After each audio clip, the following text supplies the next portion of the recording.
আমি নিজে জিজ্ঞাসা করেছি, আমি মোহাম্মদপুর জুমা পড়াই, তো মোহাম্মদপুরের আগে হলো গাবতলি। গাবতলি এক হোটেলে আমি প্রত্যেক সপ্তাহে নাস্তা করি সকালে, শুক্রবারে। তা আমি দেখতেছি রাত্রের খাবারটা তারা সকালবেলা নিয়ে ফালাই দিতেছে। তা আমি তারে জিজ্ঞাসা করলাম, সাইদ ভাই, লোকটার নাম সাইদ ভাই, সাইদ ভাই আপনি খাবারগুলো নষ্ট করেন কেন? আপনি তো রাত্রে চাইলে গরিব মিসকিনদেরকে দিয়ে দিতে পারেন, অথবা ফ্রিজে রাখতে পারেন, সকালেও তো দিয়ে দিতে পারেন। হুজুর দেওয়া যাবে না। বললাম কেন? হুজুর দেওয়া যাবে না। তা আমি একটু জোর দিয়ে বললাম, কেন দেন না? আজকে দিলে তো কালকেও আসবে। বলেন নাউজুবিল্লাহ। আল্লাহ আপনাকে যেদিন সুযোগ দিবেন সেদিন আপনি দিবেন, যেদিন আল্লাহ আপনাকে সুযোগ দেন নাই বা আপনার কাছে খাবার দেওয়ার মতন নাই, আপনি দিবেন না। তাই বইলা কি একদিন দেওয়া দিলে আর একদিন আসবে, সেই জন্য কি বন্ধ করাটা উচিত হবে? আল্লাহ আমাদের বোঝার তৌফিক দান করেন, বলেন আমিন। এটা করবেন না। আপনি সবের নিয়তে খাবার যেটা নষ্ট করবেন, নষ্ট করেন না। গরিব অসহায় মানুষদেরকে দেন, খাবার নষ্ট করেন না। কারণ যারা জাহান্নামে যাবে তারা 4 কারণে জাহান্নামে যাবে। 1 নম্বর, ক্বালু লাম নাকু মিনাল মুসাল্লিন, দুনিয়াতে আমরা নামাজ পড়ি নাই। 2 নম্বর, ওয়ালাম নাকু নুতইমুল মিসকিন, দুনিয়াতে আমরা অসহায় মানুষদের খাবার দেই না। খাবার না দেওয়ার কারণে আল্লাহ আজকে আমাদেরকে জাহান্নামে রাখছে। 3 নম্বর, তারা বলবে ওয়াকুন্না নাখুযু মাআল খাইজিন, আমরা দুনিয়াতে মানুষদের সাথে অনর্থক বসে আড্ডা দিতাম। কিভাবে আড্ডা দিতাম? ওয়াকুন্না নাখুযু মাআল খাইজিন, আমরা দুনিয়াতে মানুষদের সাথে বিনা কারণে অযথা অনর্থক তাসটালের সামনে বৈশা ঘন্টার পর ঘন্টা আড্ডা চালাইতে থাকে। এমন মানুষ এই এলাকার মধ্যেও আছে না নাই? আল্লাহ আমাদের সবাইকে সহি বুঝ দান করেন, বলেন আমিন। 4 নম্বর কথা, তারা বলবে ওয়াকুন্না নুকাজ্জিবু বিয়াউমিদ্দিন, আর আমরা আখিরাতকে অস্বীকার করতাম। আলেম ওলামায়ে কেরাম ওয়াইজিন দাইগণ নানান রকমের কথা আমাদেরকে শোনাইতেন। আমরা বলতাম এগুলা মোল্লা মৌলবীরা বলবে, আমাদের সাথে এইগুলোর কোনো বেশি লেনদেন নাই। এই কথা বলে আখিরাত সম্পর্কে উদাস হয়ে থাকতাম। দুনিয়া দুনিয়া দুনিয়া দুনিয়া করতে করতে আখিরাত সম্পর্কে ফিকির করার টাইম ছিল না। এই জন্য দেখবেন অনেক অটোওয়ালা, যারা অটো ভ্যান চালায়, অটো রিক্সা চালায়, যদি জিজ্ঞাসা করা হয় ভাই নামাজটা পড়েন না, কয় হুজুর আমি ভ্যান চালাই, আমার কি আর নামাজ পড়ার সময় হয়? আমি হুজুর 4 দোকানদারি করি, আমার কি আর নামাজ পড়ার মতন সময় আছে? এরকম কথা বলে উত্তর দেয় এমন মানুষ আছে না নাই? আল্লাহ আমাদের বুঝবার তৌফিক দান করেন, বলে না আমিন। তাহলে তারা একটা জানতে পারলাম, ক্ষুধার্ত মানুষকে খাবার না দেওয়ার কারণে মানুষ জাহান্নামে যাবে। তাহলে আমরা অনেক সময় আমরা ছোটবেলাতেও দেখতাম যে মানুষ শুধু স্পেসিফিকলি গরিবদেরকে দাওয়াত দিত, যে আজকে আমার বাড়িতে 10 জন ফকির খাওয়াবো, এরকমভাবে স্পেশালি তাদের জন্য আয়োজন করতেন, শুধু গরিবদেরকে দাওয়াত দিতেন। আর এখন বর্তমান সমাজের চিত্র হয়েছে এমন, কোনো এলাকায় গরিব মানুষদেরকে কেউ দাওয়াত দেয় না। যেটি চেয়ারম্যান, যেটি মেম্বার, কমিশনার, কাউন্সিলর, ওই সমস্ত মানুষদেরকে দাওয়াত দেয়, ভিআইপি ভাবে দাওয়াত দেয়, গরিবদেরকে আশেপাশেও যাইতে দেয় না। বিয়ার অনুষ্ঠানের মধ্যে কার্ড সিস্টেম করে, গেটের সামনে যাইবেন, কমিউনিটি সেন্টারের কাছে যাইবেন, ওখানে একজন অপরিচিত মানুষ দাঁড়ায়, পরিচিত কেউ দাঁড়ায় না। কারণ যদি গরিব মানুষ একজন আসে, আমি যদি তার চেহারা চিনি আর যদি যাইতে না দেই, তাহলে তো বিষয়টা খারাপ দেখা যায়। তো আগে থেকে আমি টেকনিক অবলম্বন করলাম, একজন অপরিচিত মানুষকে কমিউনিটি সেন্টারের সামনে দাঁড় করায়, আর গেলে বলে please sir show me your card, sir please আপনার কার্ডটা একটু দেখান। আপনি কার্ড দেখাইবেন, আপনার যাইতে দিবে। গরিবের কার্ডও নাই, গরিবের পেটে খাওয়ানো নাই। 2 বালতি 3 বালতি 3 ড্রাম 5 ড্রাম খাবার, রোস্ট, গরুর গোশত, বিভিন্ন রকমের সালাদ, বিভিন্ন রকমের তরকারি, সব ওগুলোর মধ্যে ঢাইলা ফালাইয়া দিবে। তারপরে গরিব মানুষ নিতে চাইলেও তাদেরকে দেয় না। সে যদি কয় খাবার নষ্ট আমরা নিয়ে যাই, না নেওয়া যাবে না। কেন? তাইলে কমিউনিটি সেন্টারের বদনাম হবে। তারা বলবে উই আর নট স্মার্ট, আমরা স্মার্ট না, আমাদের এখানে গরিব মানুষও আসে, এখানে ভদ্রলোকের পরিবেশ নাই। নাউজুবিল্লাহ। আবার দেখবেন অনেক শিক্ষিত এলাকার মধ্যে লেখে ভিক্ষুক মুক্ত এলাকা। কথা কন?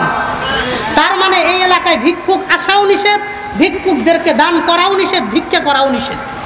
আল্লাহ আমাদের বুঝবার তৌফিক দান করেন। আপনার টাকা যদি গরিবের পেটে না যায়, আপনার টাকার মধ্যে যদি গরিবের হক না থাকে, আল্লাহর কসম এই সম্পত্তি আপনাকে আল্লাহর জাহান্নামে নিয়ে যাইতে পারে, বলেন নাউযুবিল্লাহ।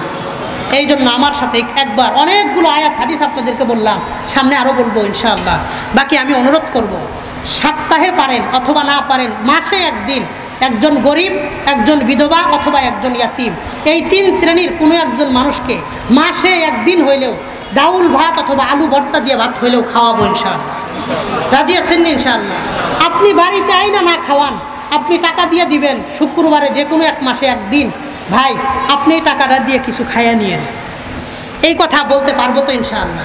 আপনি প্রত্যেক দিন সুযোগ হয় না, প্রত্যেক সপ্তাহে সুযোগ হয় না, প্রত্যেক মাসে সুযোগ হয় না, এর অর্থ এই না যে আপনার জীবনে একদিনও সুযোগ হবে না। কথা বুঝতে পারছি তো ইনশাআল্লাহ? মাসে একদিন, এই বছর থেকে আগামী বছর মাহফিল পর্যন্ত 12 মাস হবে। আগামী বছর জানুয়ারিতে মাহফিল হবে ইনশাআল্লাহ। এবং আমি আরিফ বিন হাবিব ভাইয়ের সাথে কথা বলবো, ভাইয়ের সাথে কথা বলে ইনশাআল্লাহ আরিফ বিন হাবিব ভাইও আগামী জানুয়ারিতে এখানে আসবেন ইনশাআল্লাহ, বলেন আলহামদুলিল্লাহ। এবং আমরা আসবো ইনশাআল্লাহ, বয়ান করবো। এই 12 মাস হবে বা 13-14 মাস যাই হোক না কেন, প্রত্যেক মাসে আমরা একজন গরিব মানুষকে এক বেলা ভাত খাওয়াবো। একজন গরিব মানুষ, ইয়াতিম মানুষ, বিধবা মানুষকে এক বেলা আমরা খাওয়ানোর চেষ্টা করব। রাজি আছি ইনশাআল্লাহ? কে কে রাজি আছি এই ব্যাপারে একটু আল্লাহরে হাতটা দেখায় দেন, একটু বেশি করে হাত উঠান ইনশাআল্লাহ। আল্লাহ হাত নামায়েন না, আল্লাহ এই মুসলমান ভাইয়েরা আমার সাথে হাত উঠাইছে, আল্লাহ আপনি প্রত্যেকের হালাল ইনকামের মধ্যে ভরপুর বরকত দান করেন, বলেন আমিন। আল্লাহ আমি গরিবের কথা শুই না, যারা এমন একটা মহৎ কাজের নিয়ত করলো, আরহামার রাহিমিন, হে আরশের মালিক আল্লাহ, হে বাইতুল্লাহর মালিক আল্লাহ, এই কাজের উসুলা করে আমাদের সবাইরে জান্নাতুল ফেরদাউসে একই সাথে বসার তৌফিক দান করে। হাত নামা, এটা মহৎ বড় একটা আমল আমরা ছেড়ে দিছি, বেমালুম ভুলে গেছি। 1 মাস হয়েছে একজন গরিবকে খাওয়াই নাই, 2 মাস হয়েছে একজন ইয়াতিমকে খাওয়াই নাই, 5 মাস গেছে কোনোদিন একজন মিসকিনকে খাওয়াই নাই, 1 বছর গেছে একজন বিধবাকে সহযোগিতা করি নাই। এমন অসংখ্য মানুষ আমাদের সমাজে আছে না নাই? অথচ নবীজি সাল্লাল্লাহু আলাইহি ওয়াসাল্লাম হাদিসের মধ্যে বলেন, যখন মক্কার সাহাবায়ে কেরাম হিজরত করে মদিনায় গেছেন, মক্কার সাহাবায়ে কেরাম বাড়ি ঘর জায়গা জমি বাগান সম্পত্তি সব মক্কায় ছাইরা মদিনায় গেছে, সব গরিব, কিচ্ছু নাই, এক কাপড়ে বাইরে হয়ে আছে। তো আনসারি সাহাবায়ে কেরাম তাদেরকে দান করলেন। তো নবীজি সাল্লাল্লাহু আলাইহি ওয়াসাল্লাম বললেন, শোনো, ইন্নামা তুরজাকুনা বিসআলিকিল মুহাজিরিন, এই যে তোমাদের বাগান ফসল ফল ফলাদি পশু, এদের দুধে বরকত হয়, ফসলে বরকত হয়, খেজুরে বরকত হয়। কেন জানো? কারণ তোমরা গরিবদেরকে দান করো, মুহাজির গরিব সাহাবী তাদেরকে তোমরা খাওয়াইতেছো, এই জন্য আল্লাহ তোমাদের ফসলি জমিনে বরকত দিতেছেন, বলেন সুবহানাল্লাহ। গরিবদেরকে খাওয়াইলে ফসলে বরকত হয়, নবীর কথা। আর আমি আপনাদেরকে একটা উদাহরণ দিয়ে বুঝাই। আগে আপনাদের একটা লাউ গাছে যেই পরিমাণ লাউ হইতো, এখন আর এলাকার লাউ গাছে সেই পরিমাণ লাউ হয় না। একটা সিম গাছে এই পরিমাণ সিম ধরতো, পাতার চাইতে সিমের সংখ্যা বেশি, এলাকার মানুষকে ফিরি দিয়ে শেষ করেন যাইতো না। তারপরেও কিছু সিম গাছে বাত্তি হইয়া বিচি ময়রা চেটকে লাগে থাকতো। কথা বুঝতেছেন তো আমার? শুধু এটা না, আগে আরও তিক্ত বাস্তব উদাহরণ নেন। আপনারা হাওর এলাকার মানুষ, কিশোরগঞ্জের মানুষ সহজে বুঝবেন। আগে একটা নদী নালায় খাল বিলে যেই পরিমাণ মাছ পাওয়া যাইত, এখন নদী নালায় খাল বিলে সেই পরিমাণ মাছ পাওয়া যায় না, চোখেও দেখা যায় না, শুধু মুরব্বীদের কাছে শুনলে গাল গল্প মনে হয়। এই পরিমাণ মাছ আগে পাওয়া যাইতো, এখন পাওয়া যায় না। আরও তিক্ত উদাহরণ, আগে একটা গাভীর গায়ে, গাভীর বটে বাটে যেই পরিমাণ দুধ হইতো, এখন সেই পরিমাণ দুধ হয় না। আরও ভয়াবহ উদাহরণ হলো, আগে কোনো দিন আমরা শুনি নাই একজন বাচ্চা তার মায়ের বুকের দুধ পায় না, এই কথা আমরা আগে কখনো শুনতাম না। আর এখন প্রত্যেকটা এলাকা, প্রত্যেকটা গ্রাম, প্রত্যেকটা পাড়া মহল্লা সব জায়গায় শুনি বাচ্চা হয়েছে, বাচ্চা মায়ের বুকের দুধ পায় না, মা ডাক্তারের কাছে গিয়া ওষুধ আয় না, ওষুধ খায়, তারপরে বাচ্চা দুধ খাইতে পারে। মা ওষুধ খাওয়া বন্ধ করে দিলে বাচ্চা মায়ের বুকের দুধ পর্যন্ত পায় না, খাইতে পারে না। কারণ কি? এই যে প্রাকৃতিক সম্পত্তি থেকে বরকত নষ্ট হয়ে যাইতেছে, বরকত কইমা যাইতেছে, আস্তে আস্তে সব জিনিসের দাম বাইরে যাইতেছে। কারণ কি? খোঁজ নিয়ে দেখবেন এলাকার মানুষ আগে গরিবদেরকে দান করতো, ইয়াতিমদেরকে খাওয়াইতো, আস্তে আস্তে তারা গরিব থেকে যতটা দূরে চলে যায়, আল্লাহর বরকত সমাজ থেকে ততটাই দূরে চলে যায়। আপনারা গরিবদেরকে যতটা অবহেলা করবেন, আল্লাহর বরকত আপনাদেরকে ততটা অবহেলা করবে। বলেন নাউজুবিল্লাহ। এই জন্য প্রত্যেক মাসে একবার একজন ফকিরকে, একজন ইয়াতিমকে, একজন বিধবাকে আমরা খাওয়াবো ইনশাআল্লাহ। মনে থাকবেন ইনশাআল্লাহ। আমার সাথে কিশোরগঞ্জে আমি বেশ ভালো পরিমাণে আসি। যদি কখনো দেখা হয় বলবেন, হাত ধরে বলবেন, হুজুর আপনার কাছে শোনার পরে আমি মাসে একদিন একজন ফকিরকে খাওয়ানোর চেষ্টা করি। নিজে পারি অথবা টাকা দিয়ে বলি কিছু খাইয়া নিয়েন, আমি চেষ্টা করি। এরকমভাবে আমার সাক্ষী বানাইবেন, যেন হাসরের মাঠে আমি গুনাহগার হইলেও আপনার জন্য যেন সাক্ষী দিতে পারি। রাজি আছেন ইনশাআল্লাহ? আল্লাহ সবার আগে আমাকে, এরপরে আমাদের সবাইরে তৌফিক দান করেন। বলেন আমিন। 1 নম্বর ইয়াতিমদেরকে আমরা লালন পালন করব। 2 নম্বর বিধবাদেরকে সহযোগিতা করব। 3 নম্বর ক্ষুধার্ত ব্যক্তিকে আমরা খাওয়াবো। 4 নম্বর কথা, অসুস্থ মানুষকে আমরা দেখতে যাব। সমাজের মধ্যে কেউ অসুস্থ হইলে আমরা তারা দেখতে যাওয়ার চেষ্টা করব। এতে অনেক ফজিলত। কি পরিমাণ ফজিলত? 2টা হাদিস থেকে খুব সংক্ষেপে আসি, কারণ ভাই আসার সময় হয়ে যাইতেছে। তিরমিজি শরীফের 2737 নম্বর হাদিস, 2737 নম্বর হাদিসের বর্ণনা। عن أبي هريرة رضي الله تعالى عنه وعنهم أنه قال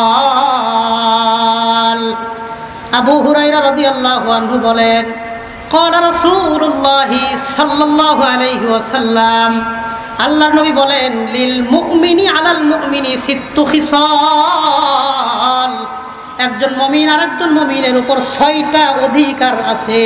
কয়টা অধিকার? একজন মুমিনের আরেকজন মুমিনের উপর 6টা অধিকার আছে।